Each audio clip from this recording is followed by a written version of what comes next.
안녕하세요, 여러분. 오늘은 10월 15일에 정부가 발표한 부동산 대책이 신길 15구역에 어떤 영향을 미칠 수 있는지 자세히 알아보겠습니다.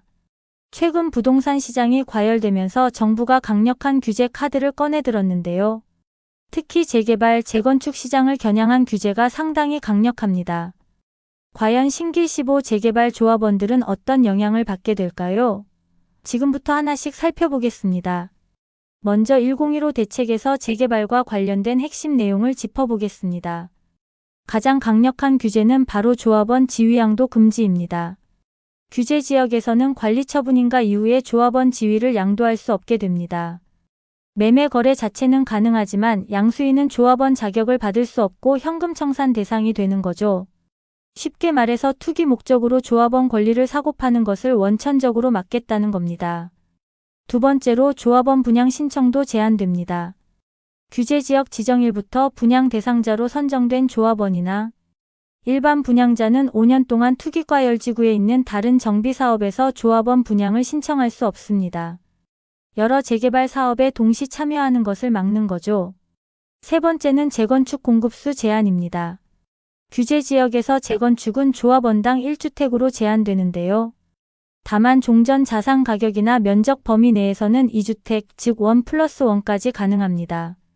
추가 주택은 전용 60제곱미터 이하여야 하고 3년간 전매가 제한됩니다. 네 번째로 대출 규제가 강화됩니다.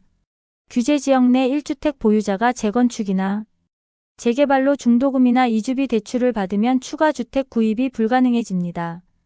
다만 생활안정자금이나 중도금, 이주비 대출 자체는 기존과 동일하게 적용됩니다. 마지막으로 부동산 범죄 단속이 대폭 강화됩니다.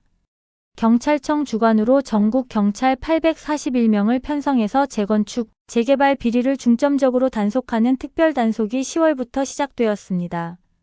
그렇다면 신길 15 재개발은 현재 어떤 상황일까요? 2024년 9월 4일에 본직으로 지정되었고요. 규모는 약 2,600세대의 용적률 300%로 계획되어 있습니다. 상당히 큰 규모죠. 중요한 점은 이 사업이 공공사업이라는 겁니다. LH가 사업 시행자로 참여하는 도심 공공주택 복합사업은 일반 민간 재개발과는 성격이 다릅니다. 공공이 주도하기 때문에 투명성과 공정성이 상대적으로 높고 투기적 거래도 제한적인 편입니다. 본격적으로 1015 대책이 신길 15에 미칠 영향을 알아보겠습니다. 첫째, 조합원 지위양도 금지의 영향. 서울시 전체가 규제지역으로 지정되었으니 관리 처분인가? 이후에는 조합원 지위를 양도할 수 없게 됩니다. 이게 무슨 의미냐면 공공주택 특별법 개정으로 조합원 입주권 무한 재양도가 가능했었는데 이번 대책으로 이것이 불투명해졌습니다. 따라서 투기 수요가 완전히 차단되고 당연히 권리 가격 상승세도 둔화될 가능성이 큽니다.